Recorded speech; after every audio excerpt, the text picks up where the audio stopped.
Good morning, everyone. In this video, we are starting on page 7 of the note packet, beginning lesson C, zeros of polynomial functions. So this is where we kind of shift away from the graph side of things and start getting into the algebra side of things. So before we get started, we're going to start with a root. X equals 3.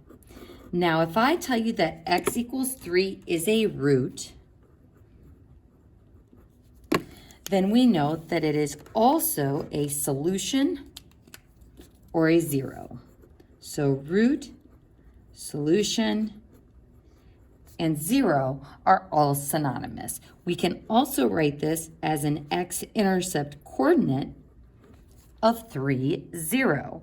So this brings us to our next definition. If I were to plug this value as an input into our function, then the corresponding output would be 0. So f of 3 would be equal to 0. Now, the other cool thing about this is if x equals 3 is a root, then x minus 3 is a factor of f of x. So that difference between x equals 3 being the root and x minus 3 being a factor, that's one of the most important parts of this section and also one of the tougher things to keep straight. So remember, if this is a factor, we use the zero product property or the zero product prop to solve for x equals 3. So we're going to be kind of throwing back to synthetic division a little bit in this section and also getting into factoring some more. So first, for the fundamental connections for polynomial functions, if x equals k is a root or solution, which is what we have with our x equals 3, then f of that value is equal to 0, just like we have here. K, that value is a 0 of the function. K is an x-intercept of the graph, and x minus k is a factor. So this relationship is shown in general. This is an example of that relationship. So for the factor theorem, it says a polynomial function has a factor x minus k if and only if f of k equals 0. So as we've said before, if your remainder equals 0, then you have found a factor.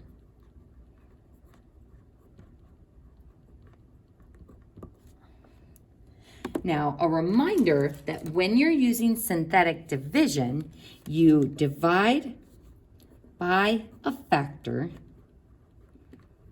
you flip the sign.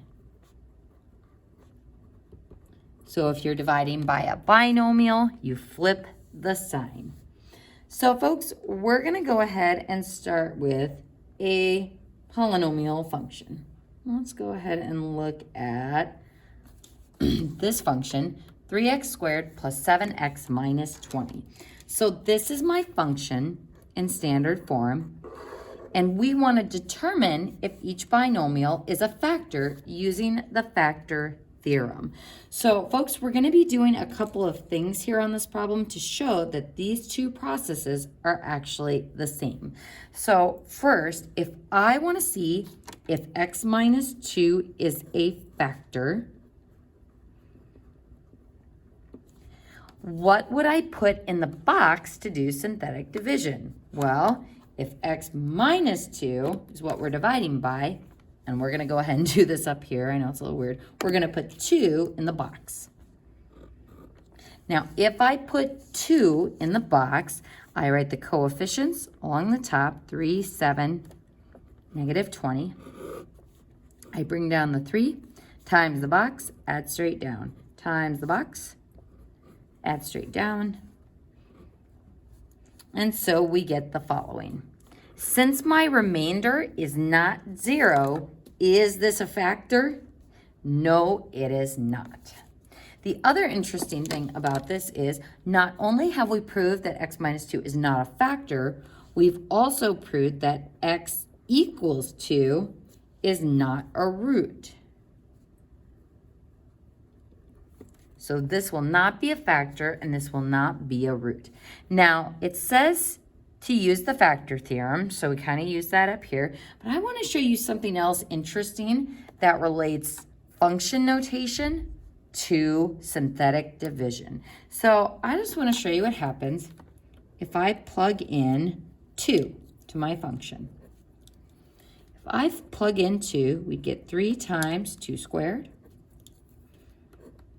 plus 7 times 2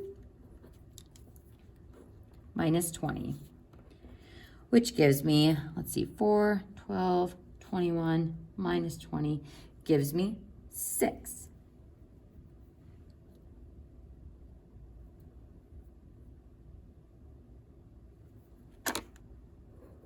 So f of 2 is equal to 6. Anything strange you are noticing about what we got as an output and our remainder up here? It's kind of interesting, but if I put an x input,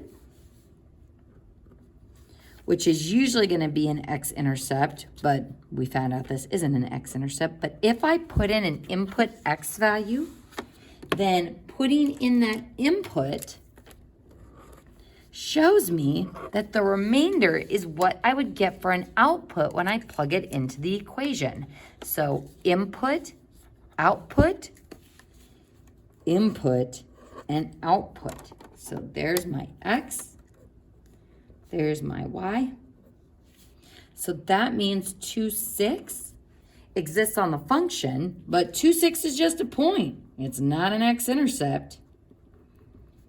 So that means x minus 2 is not a factor.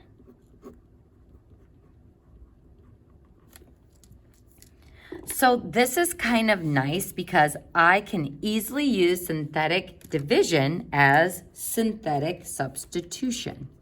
Synthetic substitution.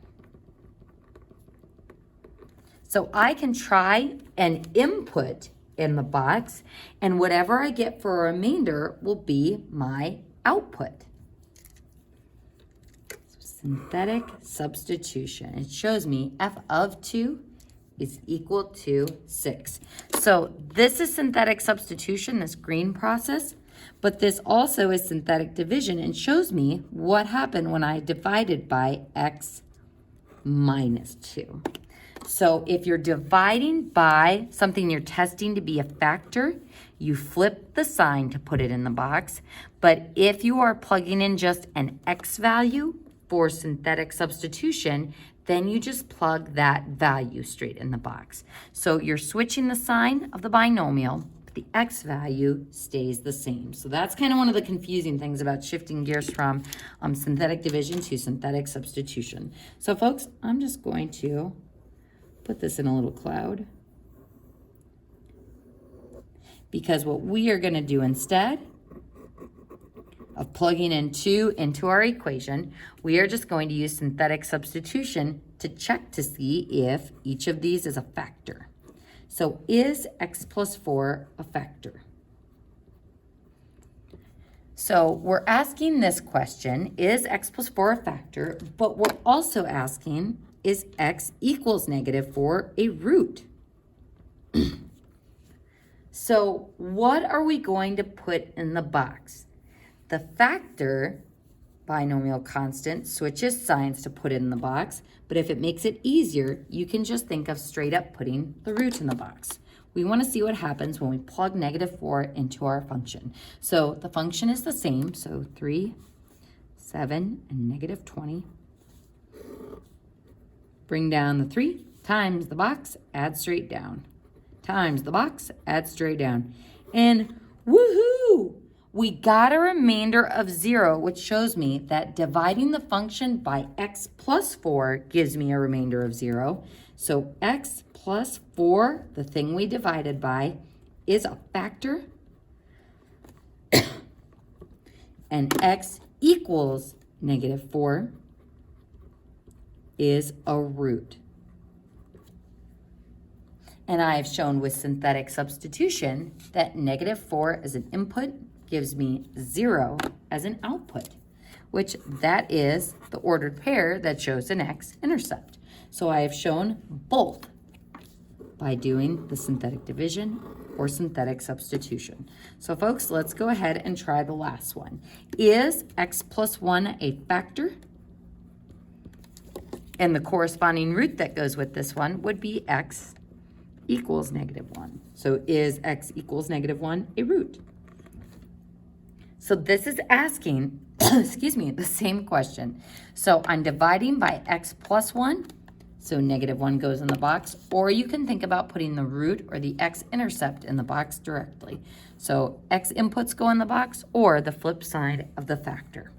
So 3, 7, -20 again.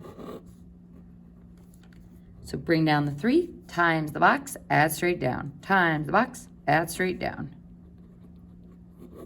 So we got a remainder of -24. So what does this mean? That x plus 1 is not a factor,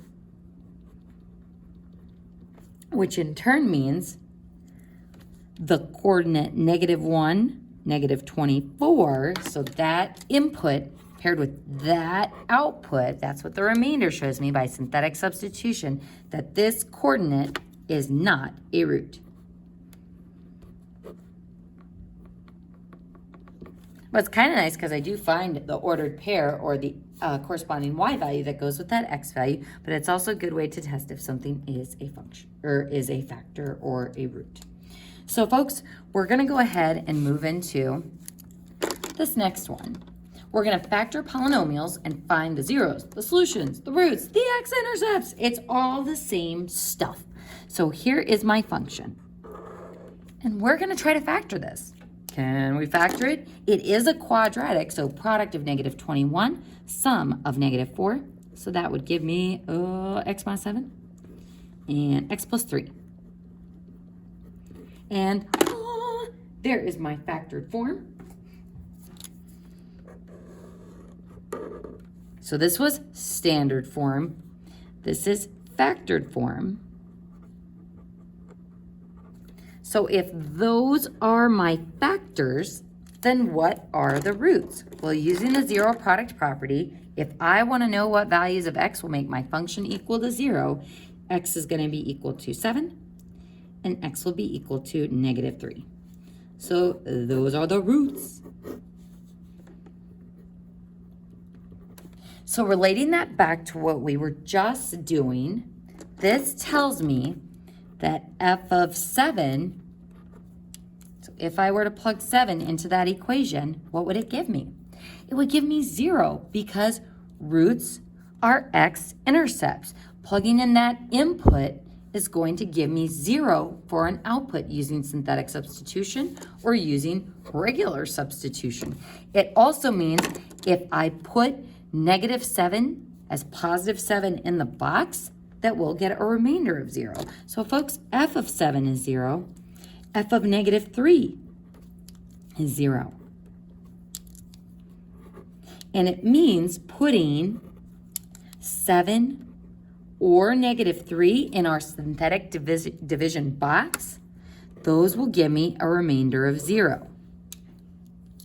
Because these are my roots and these are my factors. So factored form, these are my factors. So then what does that tell me about other inputs? F of anything else is going to give me something other than 0. And anything else in that synthetic division box will not give me an output of 0 or a remainder of 0 because these are the only factors of that polynomial. So if I try dividing by x plus 14 and put a -14 in the box, then we wouldn't get a remainder of 0. So these are the only items that give me an output of 0, the only roots that give me synthetic substitution output of 0, and the only factors that when I flip their sign and put them in the box give me a remainder of 0. So it's all the same thing, but the vocabulary that goes along with it and knowing what to put in the box can be a little bit confusing. So folks, before we start problem B, we're going to look at an easier factoring example to help you realize why what we're going to do on this problem actually works. So folks, let's say that I have 20 and I want to figure out the prime factorization of 20. Now let's say I'm having a fourth Monday and today is Thursday and I can't figure out what the prime factorization is from looking at 20. But I know that since it's even, I can divide it by 2. If I divide 20 by a known factor, it breaks the 20 down into 10 and 2, which is something smaller that I can then try to break down. So I couldn't break down 20 because it was just too big of a number for my Thursday brain to handle. But I can break down 10 into 2 and 5. So big idea here is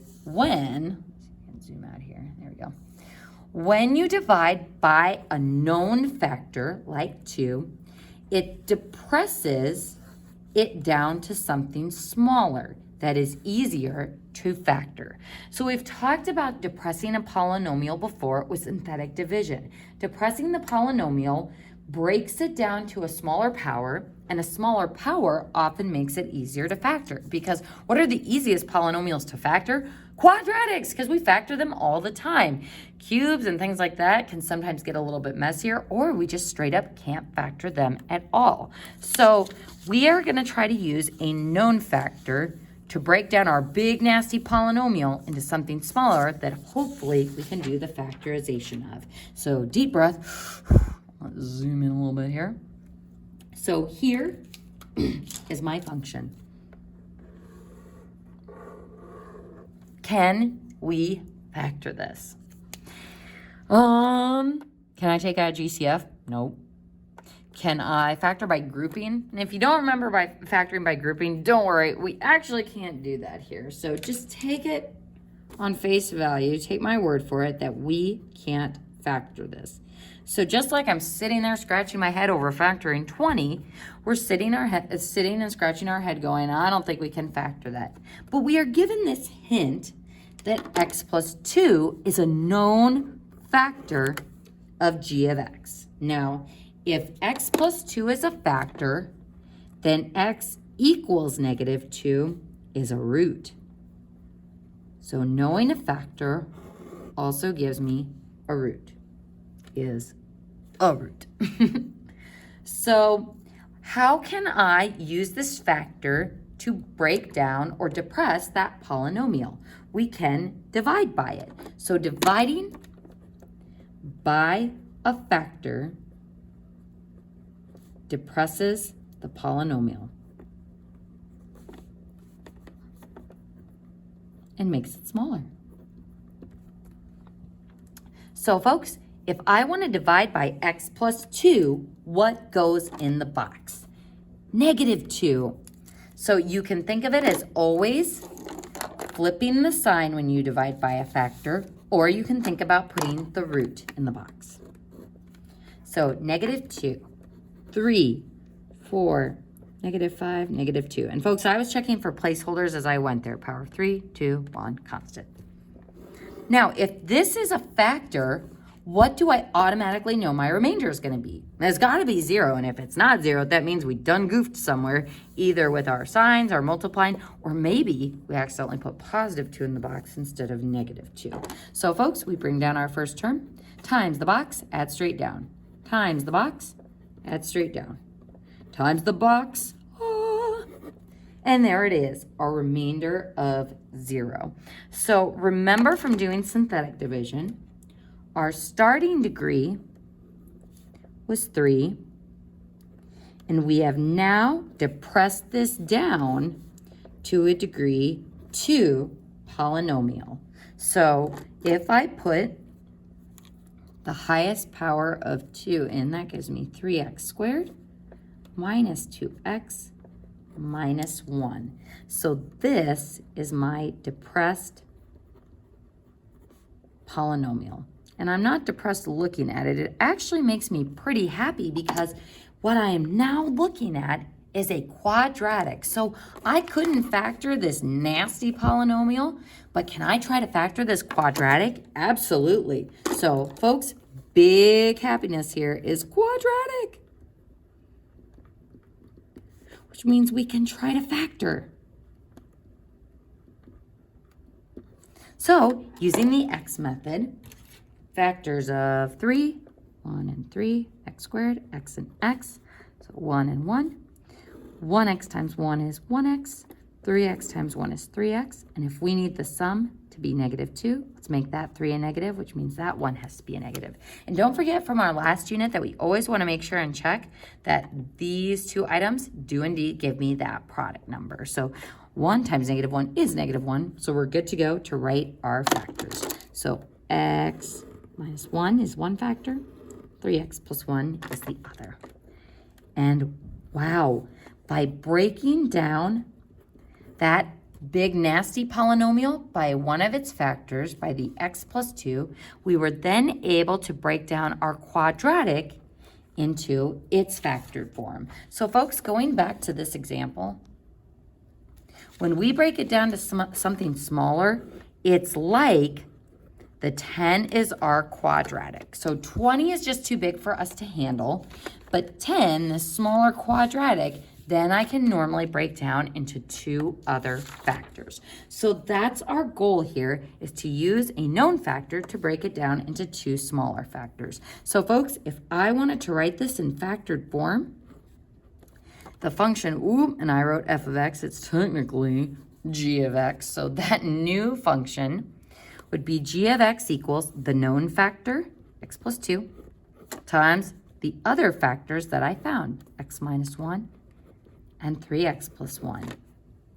And while we're at it, since this is now the full factored form of that polynomial, we know each of the roots that comes from those factors. This would give me x equals -2. This would give me x equals 1. And this would give me, if you're not sure, just go ahead and set that equal to 0. Sometimes students flip the signs or flip the fractions, so this gives me a root of -1/3. So by knowing this factor and depressing the polynomial, we were able to find not only the other two factors, but also the full factored form, which leads us to our solutions. And that concludes page 7.